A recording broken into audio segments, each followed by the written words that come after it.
মহিলারা তেমন বড় জান্নাত লাভ করবে না, মাত্র 3 জন। 1 আসিয়া ইমরাত ফিরআউন, 2 বিনত ইমরান, ইমরানের মেয়ে মারিয়াম, 3 ফাদলা আয়েশা আলা সাইরিন নিসায়ে কাফাদলি সারিদ আলা সারি তমে। আয়েশার সম্মানিত দিনী ভাই বোন, আমরা নারীদের মর্যাদা উল্লেখ করতে প্রথমে ফেরাউনের স্ত্রীর কথা বলি, যা আল্লাহ তাআলা বলেন। আল্লাহ তাআলা বলেন, অযারাবাল্লাহু মাসালান লিল্লাযীনা আমানু ইমরাতা ফিরআউন। আল্লাহ তাআলা ঈমানদারদের জন্য ফেরাউনের স্ত্রীর দৃষ্টান্ত পেশ করেছেন। আল্লাহ তাআলা মুমিন পুরুষ নারীর জন্য ফেরাউনের স্ত্রীকে উদাহরণ হিসাবে পেশ করেছেন কোরআন মাজিদে। তাতে তিনি বলছেন, আল্লাহ তাআলা বলেন, ইদ কালাত, যখন ফেরাউনের স্ত্রী আসিয়া বলল, রব্বি ইবনিলি ইনদাকা বাইতান ফিল জান্নাহ ওয়া নাজ্জিনি মিন ফিরআউন ওয়া আমালিহি ওয়া নাজ্জিনি মিনাল কওমিজ যালিমিন। হে আমার প্রতিপালক, তুমি তোমার নিকটে জান্নাতে আমার জন্য একটি ঘর তৈরি করো, জান্নাত আমাকে দাও, এই কথা আসিয়ার নয়। উনি জান্নাত চাইবেন আল্লাহর কাছে, এই কথা বলছেন না। উনি বলছেন যে তুমি আমার জন্য জান্নাতে একটা ঘর তৈরি করো। তারপরে বললেন যে অনাজ্জিনি মিন ফিরআউন আমালিহি, আর ফেরাউন এবং তার কর্ম থেকে আমাকে রক্ষা করো। তারপরে বললেন অনাজ্জিনি মিনাল কওমিজ যালিমিন, অপরাধী সম্প্রদায় থেকে আমাকে রক্ষা করো। অত্র আয়াতে ফেরাউনের স্ত্রী আসিয়া 3টা কথা বললেন। তাতে তিনি প্রথমে দাবি জানিয়েছেন, আমার জন্য জান্নাতে ঘর তৈরি করে দাও। এটা তার আল্লাহর কাছে আদেশ, জোরালো দাবি। আর দ্বিতীয় হলো এই যে ফেরাউন এবং তার অত্যাচার থেকে আমাকে রক্ষা করো। তার অত্যাচার অনেক, যা আপনারা সত্য মিথ্যা বিভিন্ন কাহিনীতে অবগত আছেন। সাথে সাথে তিনি বললেন তার অত্যাচারী সম্প্রদায়, তার মানে নিজে তো অত্যাচারী স্বৈরাচার ছিল, সে তার দলবল জনগণকে নিয়েও জনগণের প্রতি অত্যাচার করত। এ কথা মুসা আলাইহিস সালাম সামনাসামনি বলেছেন। যখন মুসা আলাইহিস সালাম অনেকদিন পরে ফেরাউনের কাছে এসে বললেন যে বনী ইসরায়েলকে ছেড়ে দেন, এটা তার প্রথম দাবি। স্বাধীনতা লাগবে, কিছু করতে হলে স্বাধীনতা লাগে। তা আমি যে দাওয়াতি কাজ করব, তা আমার স্বাধীনতা লাগবে। স্বাধীনতা হচ্ছে আমি বনী ইসরায়েলের মানুষ, বনী ইসরায়েল ছেড়ে দিতে হবে, এদেরকে ছেড়ে দিতে হবে। তো ফেরাউন বলল, তুমি কি সে নও? তুমি কি শিশুকালে আমার কাছে লালন পালন হওনি? তোমাকে কি আমি শিশুকালে লালন পালন করিনি? তুমি কি বহু বছর আমার মাঝে থাকোনি? তুমি যা করেছো তা করেছো, তুমি তোমার কর্ম করেছো। এক থাপ্পড়ে তুমি মানুষ মেরেছ, তুমি বড় অকৃতজ্ঞ। এই পর্যন্ত ফেরাউন বলল। তখন মুসা আলাইহিস সালাম বলছেন, আমি যা করেছি তা করেছি, তখন আমি ভুল পথে ছিলাম। আমি তোমার হত্যার ভয়ে দেশ ছেড়েছি। আমার প্রতিপালক আমার প্রতি দয়া করেছেন, তিনি আমাকে জ্ঞানে গুণে পূর্ণ করেছেন, তিনি আমাকে নবী করেছেন। তুমি আমার প্রতি অনুগ্রহ করেছ, শিশুকালে তুমি লালন পালন করেছ, অনুগ্রহ করে তুমি খোঁটা দিয়েছ, এই সুবাদে তুমি বনী ইসরাইলকে দাস দাসীতে পরিণত করেছ, তুমি বড় উদ্ধত স্বৈরাচার, সীমা লঙ্ঘন করেছ। এই পর্যন্ত মুসা আলাইহিস সালাম বললেন, তুমি বড় উদ্ধত স্বৈরাচার, সীমা লঙ্ঘন করেছ।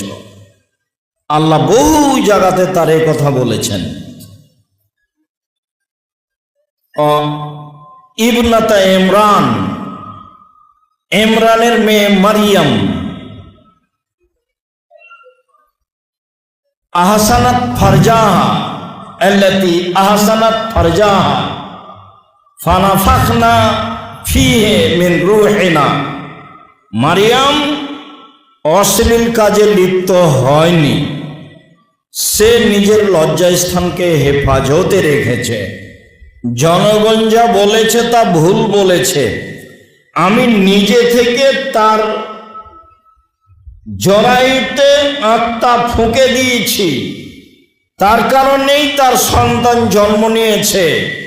সে পূত পবিত্র, অসাদ্দাকাত,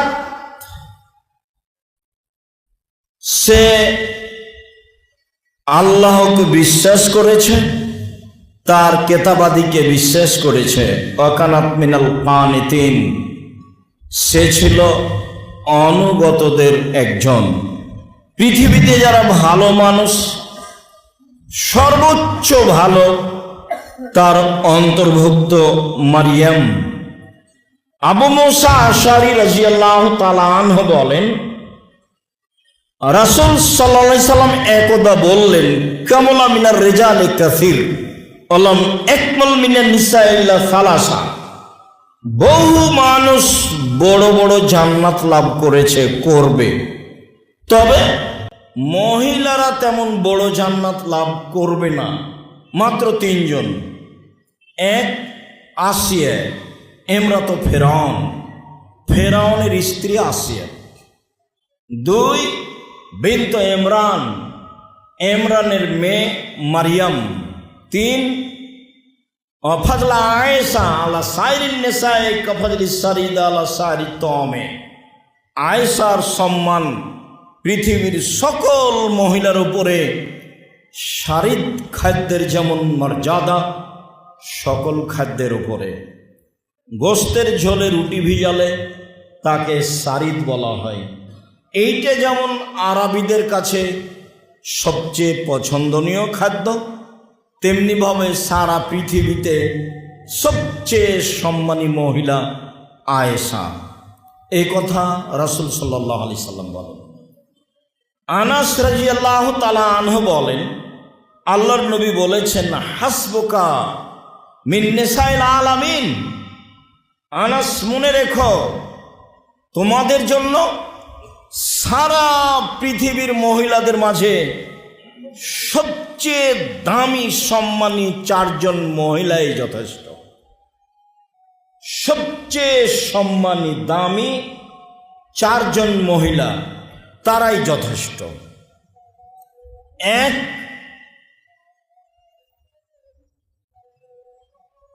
বিনত ইমরান,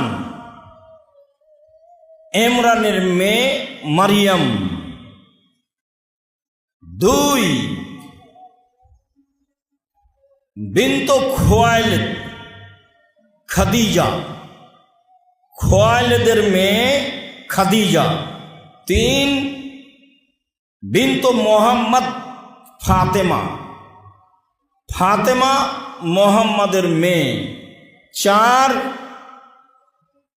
ইমরাত ফিরআউন, ফিরআউনের স্ত্রী আসিয়া।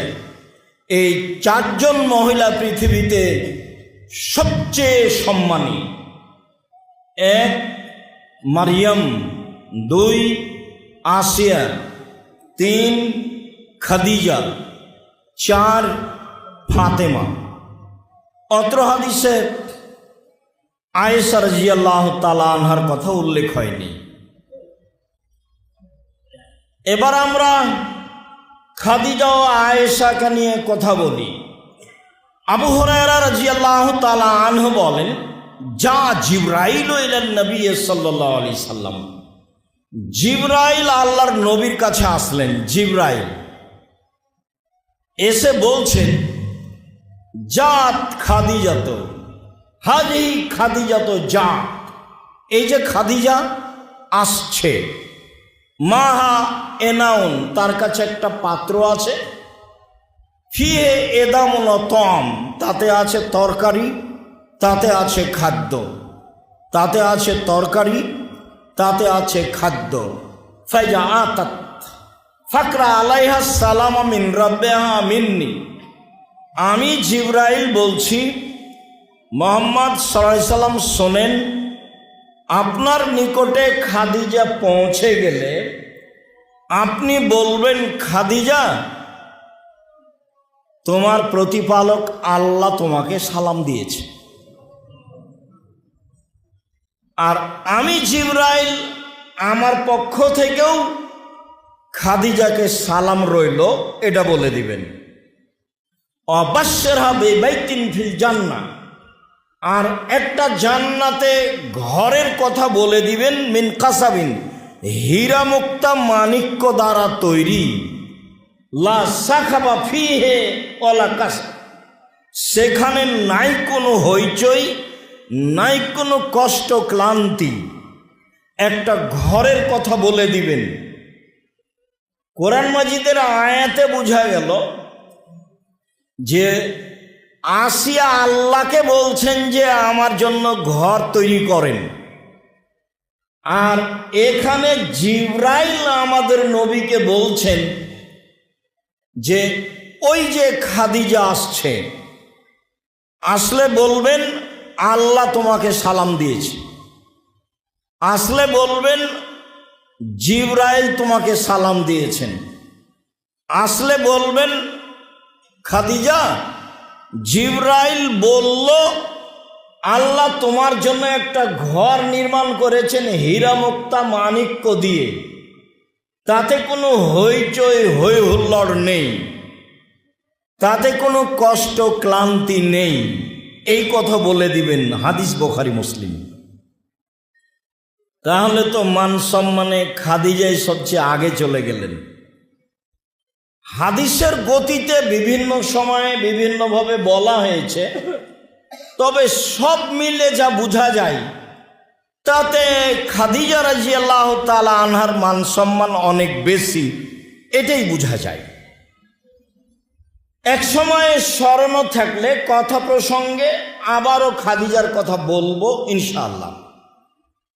আয়েশা রাদিয়াল্লাহু তাআলা আনহা বলেন, আল্লাহর নবী বললেন, আয়েশা হাজা জিবরাইল ইকরাকা সালামা, এই যে জিবরাইল, জিবরাইল তোমাকে সালাম দিল। আমরা এক বিছানায় তিনজন রয়েছি, আমি আছি, জিবরাইল আছেন, মুহাম্মদ সাল্লাল্লাহু আলাইহি সাল্লাম আছেন, আমরা এক বিছানায় তিনজন রয়েছি। তো আমাকে আল্লাহর নবী বলছেন, হাজা জিবরাইল, এই যে জিবরাইল, ইকরাকা সালামা, ইকরাকা সালামা, তোমাকে সালাম দিল। তো আয়েশা বলছেন, ওয়া আলাইহিস সালাম ওয়া রাহমাতুল্লাহ, জিবরাইলকে সালাম, তার উপরে আল্লাহর রহমত দয়া হোক। হুয়া ইয়ারা মালা নারা, মুহাম্মদ সাল্লাল্লাহু আলাইহি সাল্লাম দেখেন কিছু যা আমরা দেখতে পাই না। মুহাম্মদ সাল্লাল্লাহু আলাইহি সাল্লাম নবী হওয়ার ভিত্তিতে এমন কিছু দেখতে পান যেটা আমরা দেখতে পাই না। একই বিছানে একই জায়গায় তিনজন আছি, আমি আছি, জিবরাইল আছেন, মুহাম্মদ সাল্লাল্লাহু আলাইহি সাল্লামও আছেন, কিন্তু আমি তো জিবরাইলকে দেখতে পাই না। অথচ আল্লাহর নবী বলছেন যে আয়েশা, এই যে জিবরাইল তোমাকে সালাম দিল, মানে এখানেই আছেন। তো আমি তো আর দেখতে পাই না, তখন আমি বলছি, আমি আর বলতে পারছি না ওয়ালাইকুম সালাম, আপনাকেও সালাম, এটা আর আমি বলতে পারছি না, কেননা আমি তো দেখতে পাই না। তখন আমি বলছি ওয়ালাইহিস সালাম ওয়া রাহমাতুল্লাহি ওয়া বারাকাতুহু, তার উপরেও সালাম। আমি দেখতে পেলে বলতাম আপনাকেও সালাম, আপনার প্রতি আল্লাহর দয়া হোক। মুহাম্মদ সাল্লাল্লাহু আলাইহি সাল্লাম অনেক কিছু দেখতে পান যা আমরা দেখতে পাই না। স্বামী স্ত্রী, তবে স্বামী হচ্ছেন নবী আর স্ত্রী হচ্ছেন মানুষ সাধারণ। যত বড়ই সম্মানী হোক না কেন, আল্লাহ কোনো মানুষের সাথে কথা বলেন না, নবীর সাথে কথা বলেন সরাসরি নয়, জিবরাইল ব্যতীত। তবে মুসাকে কালিমুল্লাহ বলা হয়, মুসা আল্লাহর সাথে কথা বলেছেন, তবু একেবারে সামনাসামনি দেখে এটা নয়। তার মানে এই চক্ষু আল্লাহকে দেখতে পারবে না, এটা অসম্ভব। আল্লাহ বলছেন মাবে আমিনে কাইয়া মুসা, মুসা তোমার হাতে কি? আল্লাহ বলছেন ওই হে আসা, এটা আমার লাঠি, এটা দিয়ে কি করো? এটা দিয়ে আমি যখন সামনে কোনো ড্রেন নালা পড়ে তখন হেলান দিয়ে লাফ দিয়ে পার হয়ে যায়। রাখাল মানুষ তো যা হয় তাই। এখন আপনারা কোনো দিন মাঠে গরু ছাগল চড়াচ্ছেন কি না তাহলে ভালো মনে পড়বে, যেহেতু ছাগলের রাখাল, তাই তিনি বলছেন এই লাঠিতে হেলান দিয়ে ড্রেন নালা লাফ দিয়ে পার হয়ে যায়। আর মাঝে মধ্যে লাঠি দিয়ে গাছে মেরে পাতা ঝরিয়ে আমার ছাগলকে খাওয়াই, অলিয়া ফিহা মারে বোখরা, এ দিয়ে আমার আরও প্রয়োজন মিটে। তার মানে উনি যে নবী, এইটা উনি বুঝতে পারতেন পরিস্থিতি। এই লাঠিকে তিনি যা প্রয়োজন মনে করতেন তাতে ব্যবহার করতে পারতেন। যদি মনে করেন যে এখন পানির প্রয়োজন, তাহলে একটু পুঁতে দিলেই নলকূপের মতো পানি আসবে। অলিয়া ফিহা মারে বোখরা।